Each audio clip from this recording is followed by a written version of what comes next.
صدري ويسر لي أمري واحلل عقدة من لساني يفقه قولي. وبعد، يقول الحق تبارك وتعالى: أعوذ بالله من الشيطان الرجيم. ومن آياته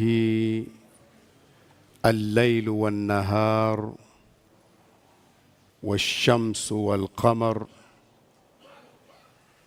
لا تسجدوا للشمس ولا للقمر واسجدوا لله الذي خلقهن إن كنتم إياه تعبدون. Allah subhanahu wa ta'ala anajitangaza, anaeleza uwezo wake kwa wale ambao wanaona hawezi kuabudiwa mpaka kuwe kuna wakatikati, kama ambavyo Makureishi walikuwa wanaona, kwa nini aabudiwe Allah peke yake? Muhammad, mbona unatuletea mambo mageni bwana? Si tumeona wazee wetu wakiabudu, lazima kuwe kuna vitu vya kupitia. Sasa anakuja anatuambia Mungu Allah mmoja peke yake, itakuwaje bwana? Allah anajitangaza kufuta fikra za namna hiyo, na walikuwa pia wana fikra nyingine ambazo pia bado ziko, kuona jambo la kufufuliwa ni jambo gumu mno. Watu tangu walipoanza kuumbwa huko, walipoanza kuwepo, tunasikia kufa, hatuoni masuala ya kufufuliwa. Itakuwaje kwanza mtu ingie kaburini, uoze, alafu urudi? Hilo nalo lilikuwa ni jambo gumu, na mpaka leo kuna watu wengine huliona gumu, na ndio maana wanaweza kurahisisha kufanya uhalifu wote duniani. Mtu anaweza kurahisisha kufanya uhalifu wowote duniani, manake hakumbuki kwamba kuna kurudi. Sasa katika kujitangaza Allah kuonyesha upweke wake na uwezo wake, akasema hivi: wa min ayatihi, na katika dalili alama za kuonyesha kuwepo kwake, tena kwamba mambo anayafanya peke yake, al-lailu wan-nahar, ni kuwepo usiku na mchana. Tangazo la kwanza, usiku na mchana ni katika alama za kuthibitisha yupo, tena yuko peke yake. Maanake ingekuwa ni zaidi ya mmoja, mpangilio siku moja ungebadilishwa ghafla tu, wasingekubaliana kwamba siku zote iwe hivi. Siku moja tungekuja kuona mchana mara usiku, mara mchana tena mara usiku, mara watapigana ngumi, tunaumia sisi. Lakini umetulia vile vile tu, mpango ule tu. Hii ni dalili yupo anaendesha, tena yuko peke yake kwenye mamlaka, haingiliwi. Alipoutaja mchana na usiku, kila kimoja kina kazi yake. Mchana watu wanahangaika kutafuta maisha, unafika usiku watapumzika, na lazima watalala wakipumzika, na huko kulala pia ni dalili ya uwezo wake. Au kulala ni uwezo wetu? Kupata usingizi ni dalili pia ya uwezo wake. Anatulaza yeye, sio kama tunalala tu, anatulaza. Na kuamka ni uwezo wake. Vyote, kila kimoja kina kinyume chake, na kila kimoja ni uwezo wake. Waja'alna naumakum subata, tumefanya usingizi wenu ni wa kupumzisha na kurudisha energy upya. Hicho kitu hicho kitu kikubwa sana, lakini tunakiona kawaida tu. Njaa, piga msosi, umeshiba, sio? Kiu, kunywa, kiu imekatika. Umechoka akili, ufanyeje? Ule nini? Ulale tu. Ukilala usingizi ukishaupata tu, ukirudi mzima, kuna chakula chake umeingiza. Nini hiki? lakini tumekizoea, tunaona kama cha kawaida. Kama akili imechoka na ukakosa usingizi, mwisho yote utakuwa chizi tu. Umechoshwa na mambo yamekuwa mengi, yamekuchosha. Ufanye nini? Ni kulala tu. Hakuna kulala, mwisho chizi tu. Maana utakula dawa zikusaidie kulala, hulali. Umekula tena zikusaidie kulala, hulali. Mwendo wazimu, kesi imekwisha. Huyo ndio Allah. Akataja mchana na usiku, kila kimoja kina kazi. Na kwa kuwa kuna vyanzo vya mchana na usiku, basi akakitaja na chanzo pia kinacholeta washamsa, alafu akataja wal qamar, akaumba na jua na mwezi, na kila kimoja kina kazi. Jua nalo ni sababu ya uhai kweli kweli, na mwezi una sababu zake, una mambo yake mengi tu ambayo huwa yana uhusiano na dunia yetu. Hata kuifanya dunia iwe inapunguzwa kasi yake ya kutembea na kuelemea upande fulani ni kazi ya mwezi. Ile magnet iliyoko pale ndio inafanya kazi hiyo, lakini hayo ni mambo ya wataalamu. Sasa na Qur'ani haizungumzi na wataalamu peke yake, inazungumza na watu wa akili zote na elimu yote. Hivi watu ambao hawajui kabisa mambo ya anga na nini, mwezi hawauoni faida zake? Wanapoliona jua mchana na kazi zake, tunaona, tunaanika nguo, tunapika, tunafanya nini. Usiku mwezi umewaka bwana, raha nyingine imekuja. Haitoshi kuwa yuko anayefanya kazi hiyo. Washamsa wal qamar, akaumba na mwezi na jua na mwezi. Kwa kuwa vitu hivi vinaonyesha ukubwa kwetu, na kwa kuwa element za kuabudu kisichokuwa Mungu au kujisogeza kwa Mungu kupitia vitu zipo kwa watu tayari, na Makureishi nao wana masanamu wameweka. Hisia za kuonekana jua pia ni kisaidizi vile vile cha kukufikisha kwa Mungu, zipo kwa watu. Allah akasema la tasjudu lishams, msisujudie jua, wala lilqamar, wala msisujudie mwezi. Ya Rabbi, tusujudie nini? Anarudisha akili vizuri.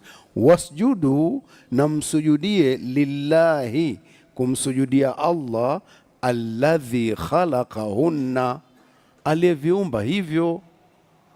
Yule aliyeumba hivyo ndio asujudiwe.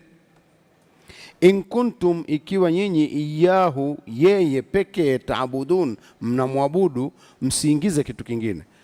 Maanake ziko lugha zina watu wanasema hivi, sisi wote bwana tunamwabudu huyo bwana, na tutakutana kwenye huyo tu. Lakini ukiona mtu anakwenda kwenye mbuyu, anakwenda kwenye nini, wote lakini tunamwabudu Mungu. Na Allah anajua kama mnamjua yeye, lakini anachokikataa ni hii ushirikina huu kwenda kwenye mbuyu, kwenda kwenye hiki, kwenye ataki. Mumwabudu peke yake, ndicho anachokitaka Allah.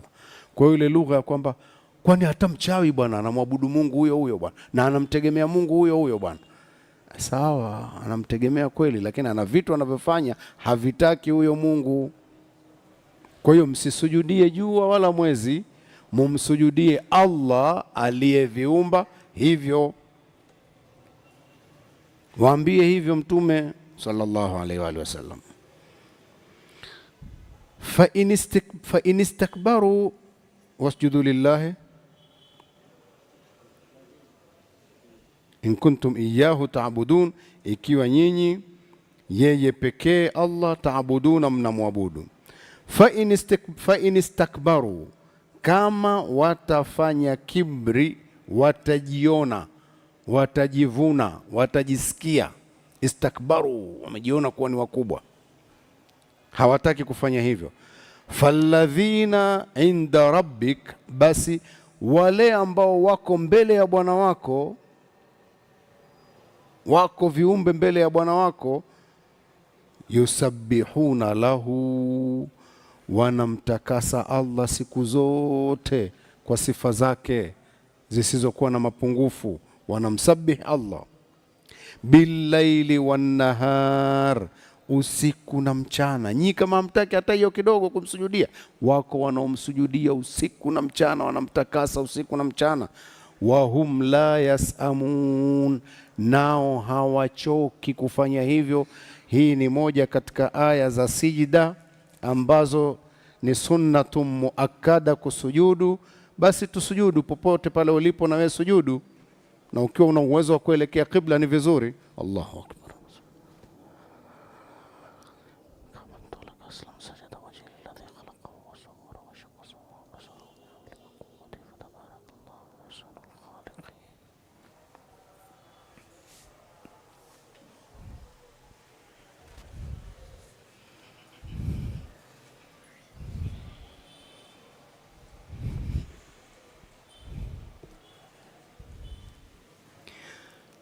Kwa mnasaba wa aya hii ya kusujudu, tuzungumze kitu kidogo kwenye aya za kusujudu.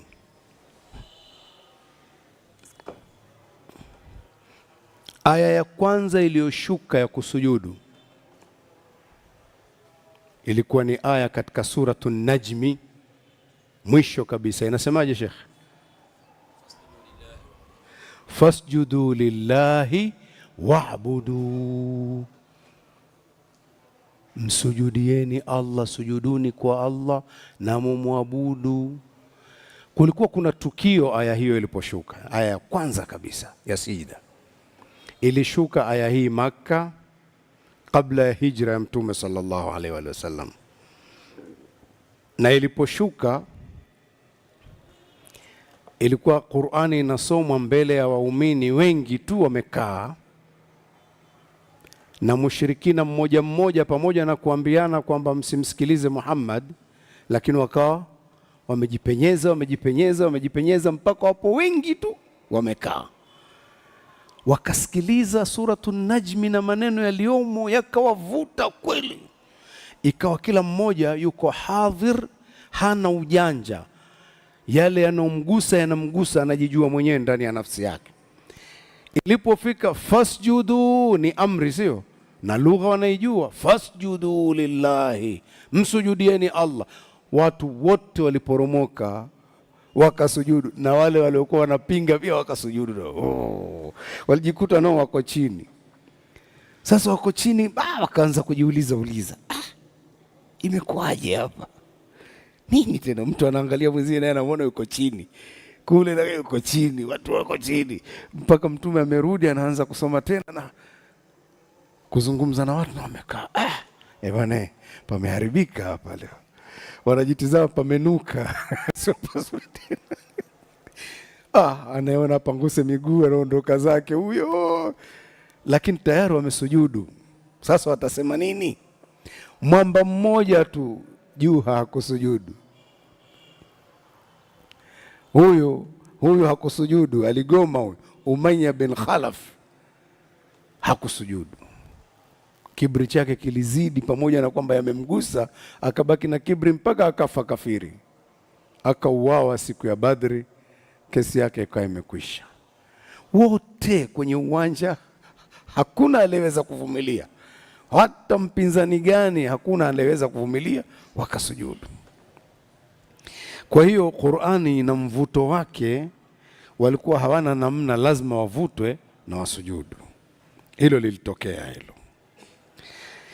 Hii sijda imo ishara kwenye Qur'ani, aya za kusujudu ukipitia ukiziona, ni sunnatun muakkada kusujudu, sunna iliyotiwa nguvu sana kusujudu. Tunatakiwa wote tusujudu. Kuna waliosema, wengine mtakuja kusikia kwamba wamesema lazima kwenye sura 4 haya, lakini tunajua jamhurul ulama wametuambia ni sunnatun muakkada. Sawa, wanazuoni wetu wanne wanazungumzia sunnatun muakkada. Imam Malik kwa upande wake yeye, ile taakidi yake imekwenda kuwa na nguvu mpaka kukaribia kuonyesha wajibu, lakini pia hakumalizia kusema kwamba ni wajibu. Alitia mkazo zaidi mpaka akasema mtu asujudu tena awe na udhu na aelekee kibla kwa vyovyote, Lakini pamoja na hivyo kuna mengine alafu akazungumza ikaonyesha kwamba bado sio wajibu, ni mkazo umezidi tu. Kwa hiyo kwa wanazuoni wetu ni sunnatun muakkada kusujudu, si wajibu kwamba ni lazima usujudu, ila ukiacha kusujudu manake umeacha fadhila kubwa, ukiambiwa ni sunnatun muakkada. Sasa kwa nini uache kama ni sunnatun muakkada namna hiyo? Hakuna sababu. Hilo moja. Kuna tofauti zilizojitokeza tukiwa kwenye swala, wengine wakaona takbira vipi kwenye swala, upige takbira uende chini au uende kimya kimya. Wako waliokuwa wamefanya hivyo wakaona hii sio katika swala, kwa hiyo tusipige takbira ya swala ile kwenda chini. Lakini kuna hadithi sahihi, masahaba wametueleza, alikuwa Mtume sallallahu alaihi wasallam yukabbiru fi kulli raf'in wa khafd, fi kulli khafdhin wa raf'. Mtume alikuwa ndani ya swala yake muinamo wowote anapiga takbira na muinuko wowote anapiga takbira. Sasa hapa pametokea muinamo na muinuko, hapa kutokea. Kama umetokea maana kupiga takbira ni jambo lipo, na litawarahisishia wale waliokuwa pengine katika kipindi kile hawakuwa hadhiri kuifuatilia aya kuwa ni ya sijda au la, lakini wakisikia Allahu Akbar, ilikuwa kumbe ni sijda hiyo, papo wamekwenda mpaka chini. Sasa wamefika chini, wamesujudu, akiinuka kimya kimya, manake hawana habari mpaka watakapomsikia anasoma. Kwa hiyo ile kuinuka na kuinama Mtume ilithibiti kwamba alikuwa anafanya hivyo. Kwa hiyo ni bora kuinuka kwa takbira, kuinama kwa takbira na kuinuka kwa takbira. Sitomtia kwere mtu kama akiwa hakupiga kumwambia swala yako ni batili wala nini, masala ya kuna kujitahidi hapo, lakini iko kauli kwamba Mtume alikuwa yukabbiru fi kulli khafdhin wa raf'in. Sawa sawa? Naam. Hilo moja. Jingine hilo. Na jingine, je, kwenye kusujudu pale takbira hii sijdatu tilawa tusasema nini? Hapa kuthibiti maneno mengine rasmi ya kusema zaidi ya yale maneno yanayosemwa ndani ya sijda. Kwa hiyo ukisema subhana rabbiyal aala umepatia, umesema vile vile mara 3. Kuna mambo mengine yalithibiti kwenye sijda pia, si ndio? Allahumma laka sajadtu wa bika amantu wa laka aslamtu sajada wajhi lilladhi khalaqahu wa sawwarahu wa shaqqa sam'ahu wa basarahu bihawlihi wa quwwatihi tabarakallahu ahsanul khaliqin. Yote hayo yapo kwenye sijda, si ndio? Ukisema hayo sawa. Kwa hiyo sikutiana uzito kwenye hilo. Iko subhanaka allahumma wa bihamdika allahumma ighfirli, pia imethibiti vile vile kwenye sijda. Tuko pamoja? Kwa hiyo kama mtu alisema hayo amepatia, alisema subhana rabbiyal aala amepatia. Tuko vizuri eh? Naam.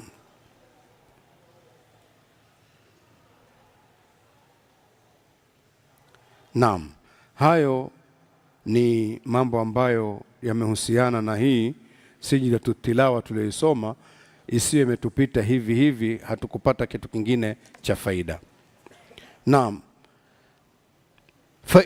Fa inistakbaru, kama watafanya kibri, watajiona wamejivuna, hawataki kusujudu, basi hasara ni ya kwao, Mungu hapati hasara. Mbona anasujudiwa na wengi? Akataja Allah subhanahu wa ta'ala akasema, falladhina inda rabbik, basi wale ambao wako mbele ya Bwana wako. Tena na Makureishi walikuwa wakiwaona hao ni wakubwa sana malaika, mpaka nao wakataka kuabudu, pengine mpaka wakataka kuabudu. Sasa kama mnaona hivyo, hao yusabbihuna lahu, wanamsabihi yeye Allah, kumtakasa na kumsifu, billaili wan nahar, usiku na mchana, wahum la yasamun, na wala hawachoki kabisa. Sasa wewe ukiambiwa sujudu kidogo tu hutaki, muabudu yeye peke yake msujudie kidogo hutaki, wanamsujudia mfululizo na hawachoki, bali wanastarehe, ndio chakula chao. Malaika hawakuumba wanakula wala wanakunywa, ile kazi aliyopewa yeye ndio msosi kabisa, anastarehe, anaenjoy hicho chakula kabisa.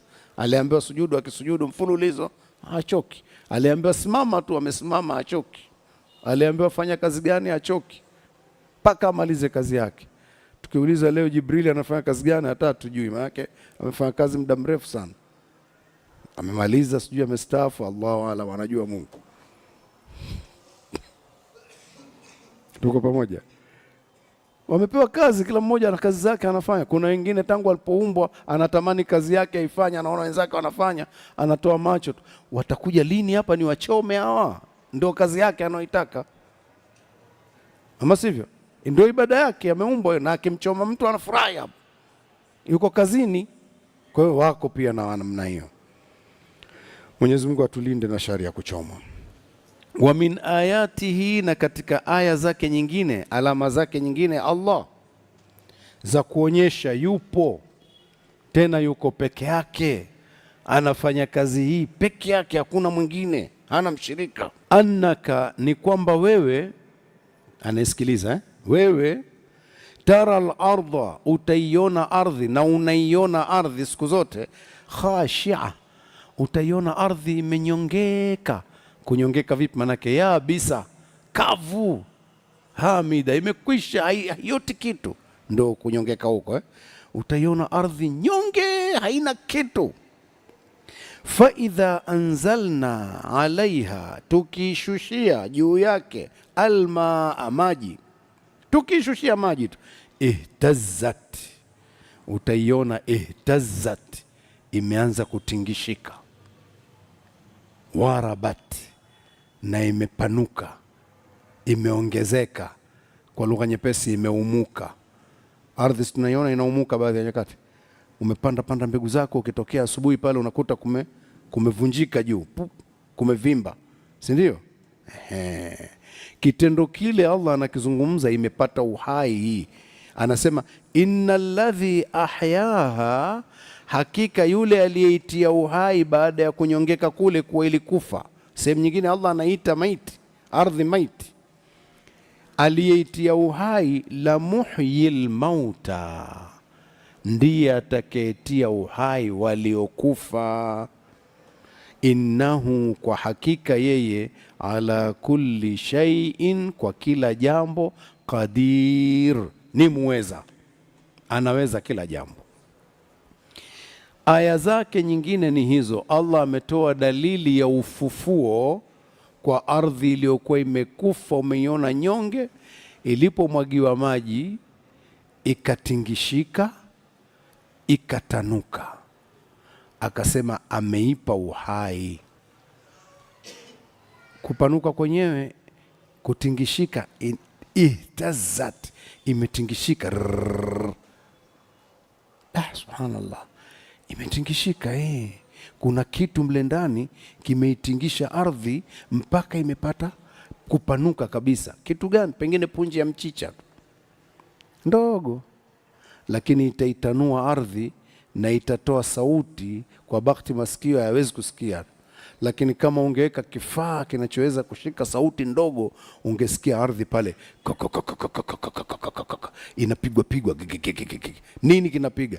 Punje iliyoko chini inataka kupanda, umeifukia wewe, inatakiwa kutoka hiyo, mpaka inafika juu, ardhi imefunika, inapiga ngumi pale, inapasua. Ikipasua, kesho unaona imetoka. Unaiona ardhi imepata uhai, kwa sababu utasema kila kitu kinaonekana kizuri. Ukipita pana uhai, palikuwa pamekufa, utaona ndege wanaweza kuja, utaona wadudu wanapita, watu wanachoma mboga, si ndio hivyo? Pana uhai wakati mwanzo palikuwa pamekufa. Innal ladhi ahyaha, kwa hakika huyu aliyeipa uhai hii ardhi iliyokuwa imekufa, la muhyil mauta, ndiye atakayefufua waliokufa. Hiki kifo kilichokuwa kinasumbua watu, kwamba ukifa unaona ndio mwisho na kufufua ni tatizo, Allah akawaambia, yale kuumba mara ya kwanza kukurudisha kuna uzito gani? Mmoja aliona tatizo sana hilo, mpaka akachukua mfupa, akasema leo nakwenda kummaliza Muhammad na hoja zake za kufufuliwa. Ameuchukua mfupa uliochoka, akaufikisha kwa Mtume, akazidi kuusagasaga, akausaga. Muhammad, unauona huu? Umeuona huu? Akaurusha. Man yuhyi al-idhama wa hiya ramim, nani atakayeufufua huu wakati umekuwa namna hii? Ile kuusagasaga na kuona ameurusha vumbi, eti kuwa vumbi vile. Man yuhyi, nani atakayefufua huu? Majibu yakaja kwa Mtume sallallahu alaihi wasallam, akaletewa. Qul, mwambie huyo, yuhyiha, ataufufua huo, alladhi anshaaha, aliyeuanzisha. Ndio awwala marra, mara ile ya mwanzo aliuanzisha. Mfupa ulianzishwa vipi? Mtu aliyeumbwa alikuwa mwanzo ni tone la maji dhaifu, ukiweka mezani unaona kichefuchefu. Yalikuwaje yakatengeneza mfupa huu ulioweza kufanya hivi? Atamfufua huyo aliyeuanzisha mwanzo. Akazungumza kingine ambacho ni cha kutumia akili zaidi na sasa hivi elimu zaidi. Inasemaje ambaye inaendeleaje? Awwala marratin wa huwa bikulli khalqin alim, na yeye kila sehemu ya hilo umbile anaijua. Kila kilichoumbwa, kipande cha umbile hilo. Sisi tuna vitu vingi hapa. Kila kisehemu, pati ya umbile lako anaijua ilipo. Umeingia kwenye mchanga, umeshakuwa mchanga, unaona wewe mchanga, lakini yeye haoni mchanga. Anakuona wewe ulipo pale ndani ya vumbi pale. Hizo pati anaziona na anazijua. Akazungumza maneno hayo. Kwenye sehemu nyingine alikuja kuambia wabishi hawa, akamwambia bala qadirina ala an nusawia banana. Kwa nini tushindwe kufufua? Tuna uwezo wa kusawazisha hii mistari hii mistari ambayo kila mmoja anaya kwake duniani, si ndio hivyo? Tumekwisha kuua, umeingia mchangani, tutakutoa na mistari yako itarudi vile. Niambie maneno haya. Kila binadamu ana mistari ya kwake, yake haifanani na ya mwenzie. Tutairudisha kama ilivyokuwa, kila mtu ya kwake. Subhanallah, huyu Mungu tukimzungumza, tumzungumze akili zitulie. Zamani tulikuwa tukiona kwamba fingerprint peke yake ndio ile maajabu. Siku hizi imethibiti kwamba hata hii sauti hazifanani hizi. Hata mtu amfananishe, ukimsikiliza kwa masikio unasema fulani, lakini akiletwa kwenye kipimo haifanani. Kuna milango siku hizi inafunguliwa kwa sauti. Aje mtu na sauti iliyofanana naye azungumze, kama utafunguka haufunguki. Manake waves zinazotoka hapa, kumbe kila mmoja pia anaza kwake. Macho pia yameonyesha hayafanani, sio hizi tu.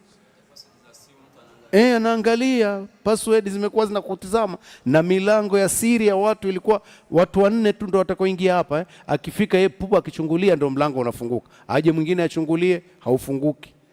Kwa hiyo watu 4 wale peke yao ndio watakaoweza kuingia eneo hilo. Ya vipi haya? Jamani, ni vitu vingi, kila mmoja ameumbwa na vyake. Kuwa makini, ni vingi tu. Hata ukiona watoto wawili nyumbani wana nywele zimefanana, zingoe uziweke kwenye karatasi uzitizame. Utaona kila mmoja ya aina yake. Kila nywele ya huyu ziko hivi na za huyu ziko hivi. Hizi kucha hizi zitizame hivi hizi. Tulipata mtihani siku moja wa kutaka kudanganywa na mganga fulani. Nikawa nimemstukia mimi. Hivi vitu vimeletwa na nini sijui kutoka huko baharini na nini. Vikafunguliwa vile vitu, miongoni mwa vitu kuna nywele, kuna kucha. Vya nani? Vyako hivi vya kwangu. Sawa, hebu nipe basi hivi. Unajua vinatakiwa vichomwa na moto mkali sana hapa hivi. Ambaye nipe kidogo tu, nikawaonyeshe watu kule nyumbani kwamba watu wameroga nywele zangu na nini.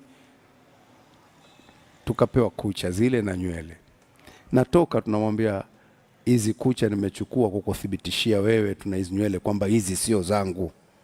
Hakuna vitu hivi, uongo. Vipi umejuaje? Ambia kata kucha zako wewe, weka. Na mimi nakata za kwangu, weka. Nachukua hii kucha hii iambatanishe hapa. Mark tofauti za kucha. Na ya kwako hebu weka, chukua hii weka kwako, haiende. Ziangalia kwako, ilete kwangu, haifanani. Kila mmoja ana kucha zake. Nikamwambia nywele ngoa zako weka, na mimi na ngoa za kwangu weka. Zitizame. Tofauti, vitu vingi tu tofauti. Wanyama kwenye hilo wameweza kunoti vitu. Mbwa akifika akinusa tu, huyo ana harufu yake, huyo anamtafuta mpaka anamkamata huyo. Hata harufu kila mmoja ana ya kwake. Ndivyo sivyo? Bali si hivyo tu, tunatoa joto sisi mwilini pia la aina yake kila mmoja. Unamokanyaga mle, kumbe kunatoka joto fulani fulani. Kuna wengine wanaona, kuna wengine wananusa. Anaona kabisa kuna la aina fulani linamhusu mtu fulani. Kwa hiyo huyu Mungu wa aina yake, Mungu ni yeye pekee, tusimfananishe na kitu, ni peke yake. Walam yakul lahu kufuwan ahad, hakuna kwake mfano na chochote. Kwa hiyo tusije tukaleta tabu. Yule bwana akaambiwa wa huwa bikulli khalqin alim alladhi, hapana, ile ilikuwa inasemaje? Ile inasema awalam yara al-insanu anna khalaqnahu min nutfatin fa idha huwa khasimun mubin wa daraba lana mathalan, ametupigia mfano, wanasiya khalqahu, amesahau umbile lake. Qala, akasema man yuhyi al-idhama wa hiya ramim, ni nani atakayefufua mfupa huu wakati umekuwa hivi, umeoza hivi, umechakatika? Qul yuhyiha alladhi awwala marratin wa huwa bikulli khalqin alim. Alladhi, mbele inasemaje? Imekwisha? Ilikuwa huko, kumbe siko kwenye kazi, sio sehemu yetu. Ilikuwa inatutosha hapa. Huyu ameelezwa vitu hivi na kwamba chanzo ni hiki, wewe unabishania hii leo kwenda kufufuliwa. Allah subhanahu wa ta'ala akatoa alama hizi kuthibitisha. Maji yameingia kwenye ardhi, ardhi imetanuka, imetingishika, ikatoa vitu, iko hai. Innal ladhi ahyaha la muhyil mauta, kwa hakika aliyeitia uhai. Naam.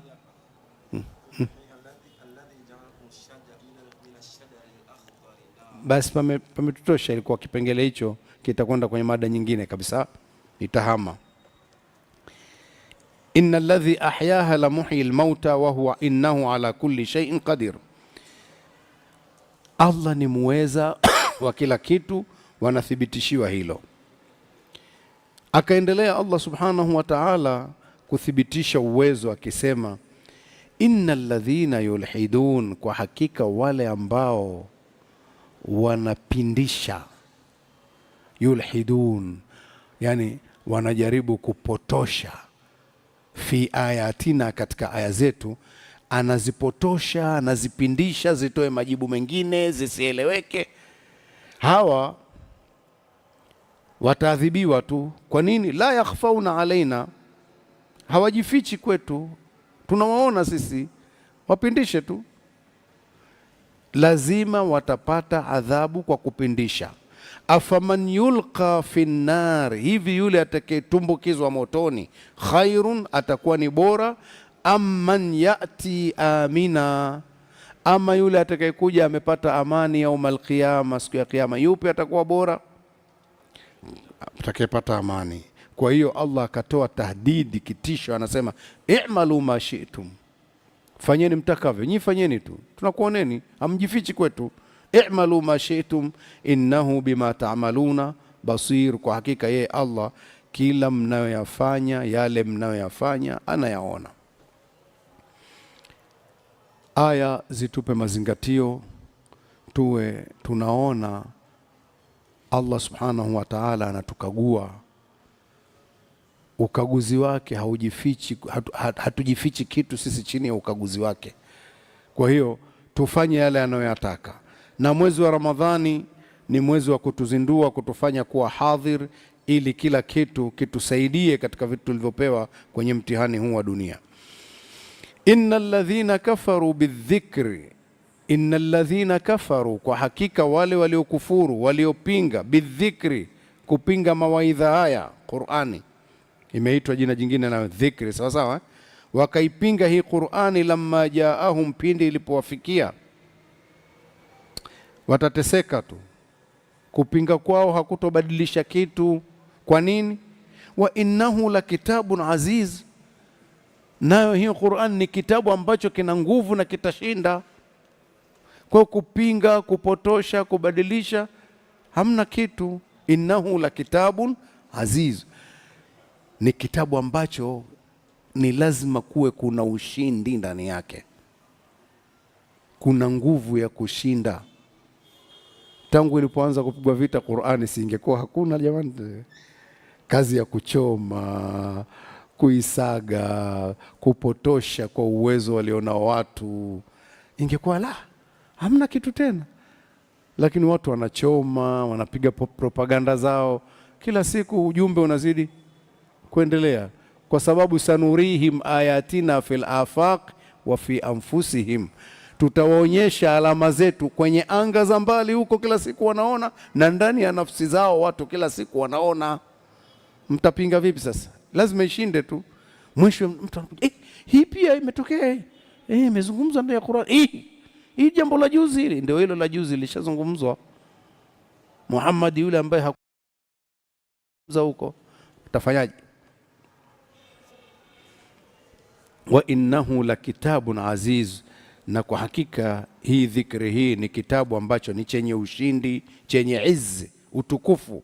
La yatihi albatil, haiji batili, haiwezekani ikaja uharibifu kwamba inaonekana sio sawa, kuna hiki kimethibitisha. La yatihi albatil min baini yadayhi, mbele yake, wala min khalfihi, wala nyuma yake. Hakuna watakaokuwa wamepita vitabu vilivyotangulia vije vithibitishe kwamba Qur'ani ni uongo, wala haitotokea kwa kipindi hiki itokee kwamba mtu huyu amethibitisha Qur'ani ni uongo kwa hili. Hakuna. La yatihi albatil. Tanzilun, kwa sababu ni uteremsho, min hakimin, uliotoka kwa mwenye hekima, hamid, hamid, mwenye sifa, mwenye kusifiwa, yani mwenye kustahili sifa. Mahmud, mwenye kusifiwa, sifa ambazo lazima asifiwe ndio zilizoko hapo. Yani hata kama hutaki kumsifu, yeye ni hamid, bado ni mwenye kusifika tu. Vipi inakuwa? Kataa kumsifu lakini mwili wako wenyewe unamsifu. Kataa kumsifu, vilivyokuzunguka vinamsifu. Kwa hiyo sifa nzuri inaonekana tu kwake. Ndio maana sura yetu ile kubwa tunayoitumia kuswali kila wakati, alhamdu, alhamdu, kila sifa nzuri lillahi. Manake ukitaka kusifu, usitake kusifu, zipo tu. Wapi unaweza ukakataa? Sifa njema zote ni zake. Mimi sitaki kusifu. Unaambiwa kataa hivyo hivyo, lakini wewe mwili wako wote unamsifu. Vipi unamsifu? Pale pale ulipo tu, kila unachokifanya unaona unamsifu tu. Huna uwezalo au lipo. Kuna mtu anaweza kitu, na hiyo power hiyo Mungu ameizungumza sana hiyo, kuonyesha ana uwezo mkubwa. Anazungumza kumpa mtu mamlaka na kumnyang'anya pia mamlaka, si ndio? Kumpa mtu utajiri na mwingine hakumpa utajiri, si ndio? Hata aliyempa utajiri aliyempa mamlaka, lakini kuna mambo mwisho aya inamalizia, kuna uwezo fulani hakumpa. Tabarakalladhi biyadihi almulk, amekuwa mwenye baraka nyingi, ambaye ana mamlaka yote. Mamlaka Allah si amempa na watu wamewapa, lakini mwisho ya maneno ya mwisho, wa huwa ala kulli shay'in qadir, naye kila kitu anaweza. Nani alipewa mamlaka anayeweza kila kitu? Ni upi katika dunia hii tunayemjua awe na mamlaka aweze kila kitu? Nani? Kwa hiyo mamlaka anaweza kumgawia mtu, lakini kwamba anaweza kila kitu hakuna. Hawezi kumiliki nafsi yake, anachukuliwa roho huko, anaangalia madaktari wamemzunguka, roho inachukuliwa, anachukuliwa roho ya mwanawe inachukuliwa, hana mamlaka. Kwa hiyo mamlaka alionayo haikuweza kufika pale. Sawa sawa? Naam. Kuna wakati anakosa mamlaka ya kuzuia kilio chake amepata huzuni, hawezi kujizuia na mamlaka yote alionayo, analia. Bwana analia bwana, analia kwa sababu yuko aliyemliza, si ndivyo?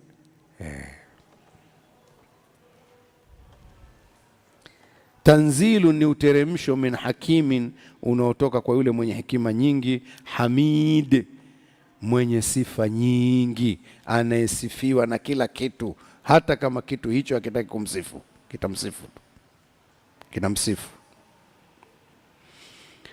Mtume anaambiwa kufarijiwa, kupewa faraja, kufarajiwa, kupewa faraja.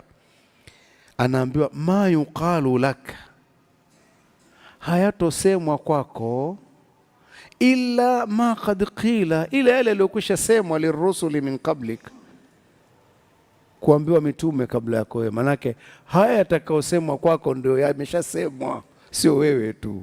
Sawa sawa? Usisikitike sana ukaona labda unaambiwa kitu kigeni. Hamna geni, hawa watu ndio wako hivi hivi tu. Ma yuqalu laka, hayatosemwa kwako, illa ma qad qila, ila yale yaliyokwisha semwa, lirusuli, kuambiwa mitume, min qablika, kabla yako.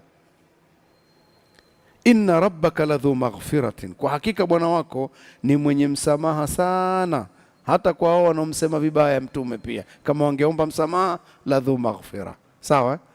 Wadhu iqabin, na ni mwenye adhabu, alimi, yenye kutia uchungu. Kama hawakuomba msamaha, wajue iko hiyo. Sawa sawa? Kwa hiyo Allah ni mwenye kusamehe sana kwa kila atakayemwendea kumwomba msamaha. Ladhu maghfira, ni mwenye msamaha sana. Ambaye hakwenda hivyo, ladhu iqabin alim, ni mwenye mateso yenye kutia uchungu sana, adhabu kali. Allah anaendelea kumpa faraja, anamwambia walau ja'alnahu qur'anan a'jamiyan, lau ja'alnahu, kama tungeifanya hiki kitabu, tungeifanya Qur'anan, ni kisomo, a'jamiyan, cha lugha isiyokuwa ya Kiarabu, ya kigeni. Sawa sawa? Ya Kiajemi, ikisema neno Ajemi kwa sababu ndio ilikuwa dola yenye nguvu siku hizo, lakini ikitajwa ajamia maana yake isiyokuwa ya Kiarabu. Sawa sawa? Lau ja'alnahu walau ja'alnahu Qur'anan ajamiyan, tungeifanya hii Qur'ani ingekuwa si ya Kiarabu, ni ya lugha ya kigeni, laqalu, wangesema hawa ndugu zako hawa, wangesema hivi, laula fusilat ayatu, kwa nini basi isingebainishwa ikawekwa wazi aya zake tukazijua vizuri? Wangesema hivyo.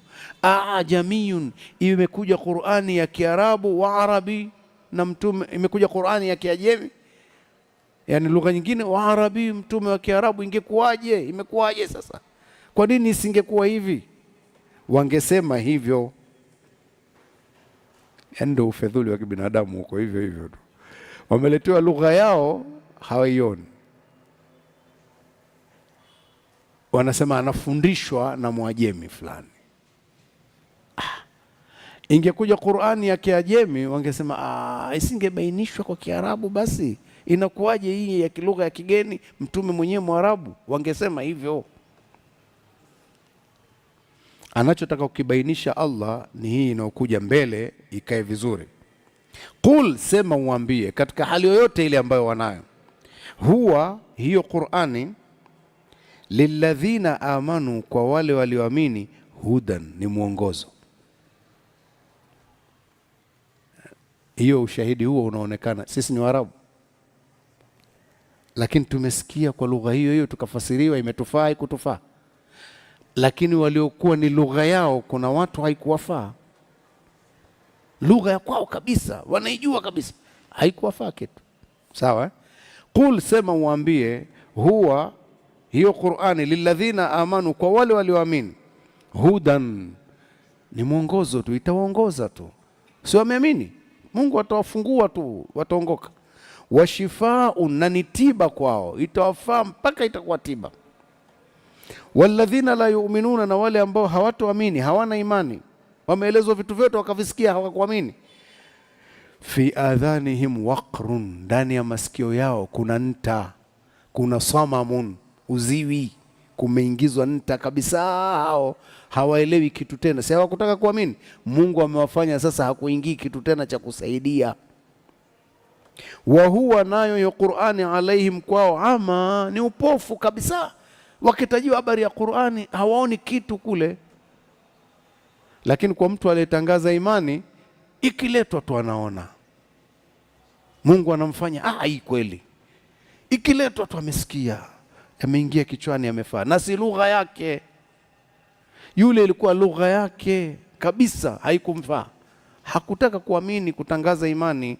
Sio kwamba hakuelewa, alielewa. Wao wapinzani wa mitume, msije mkafikiri hawakuelewa, alielewa. Kwa Nabii Musa alayhi salam,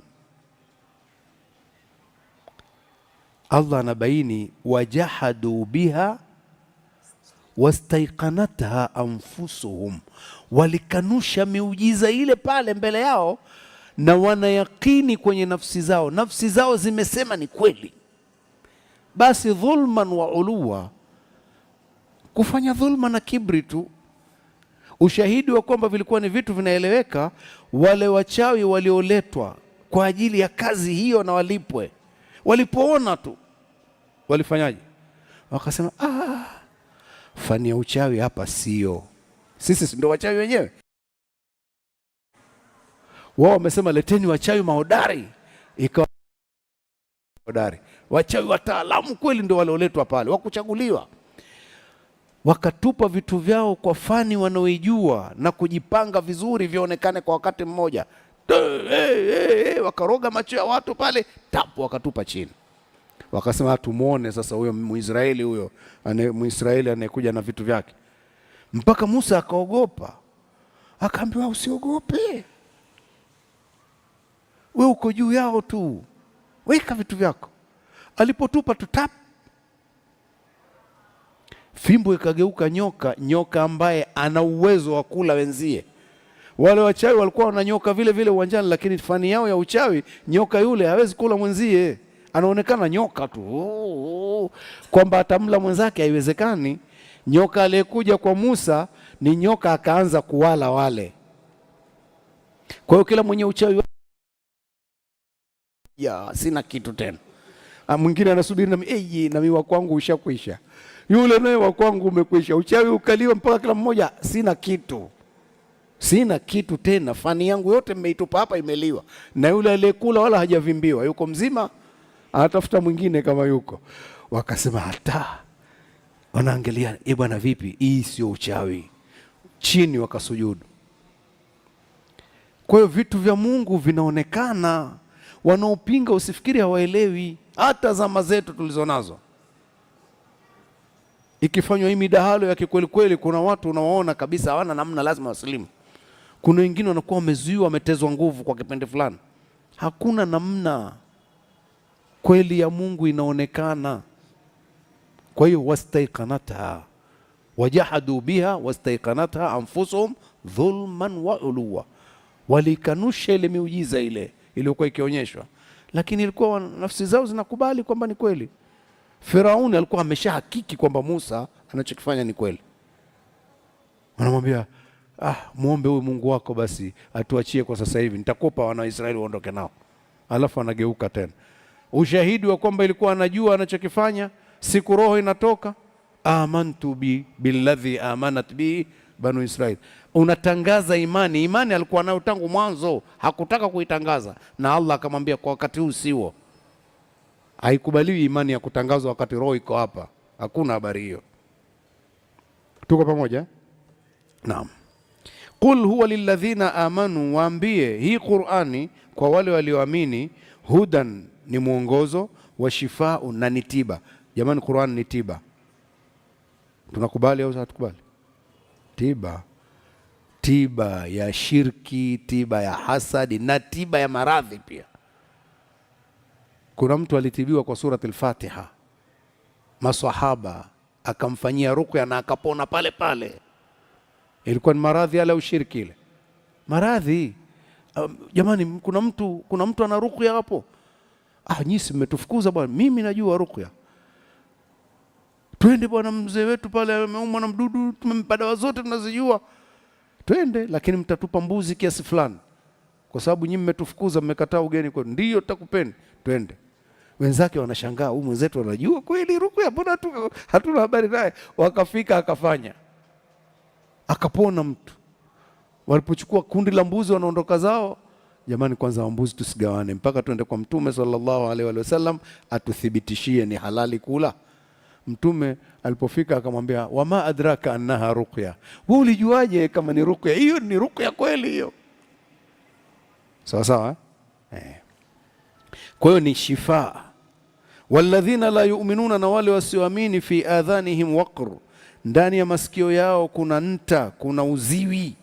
Wa huwa alaihim ama, nayo hiyo Qur'ani kwao ni upofu. Sio Qur'ani ni kipofu, ni upofu kwao. Yani wao wakiangalia ile wanaona kama vile imezibwa, hawaoni kitu. Ulaika yunadauna, hao huwa wanaitwa min makani baidi, mwito wa mbali. Taswira hiyo, anayewaita yuko hapa hapa, lakini jinsi walivyojiweka ni kama mtu anayeitwa mbali sana. Nani bwana, hata simuelewi, simsikii. Tuko pamoja? Watu wakishajifanya hivyo, ndio Mungu anawafanya kama kinachozungumzwa hakipo. Mwenyezi Mungu atulinde na shari hiyo.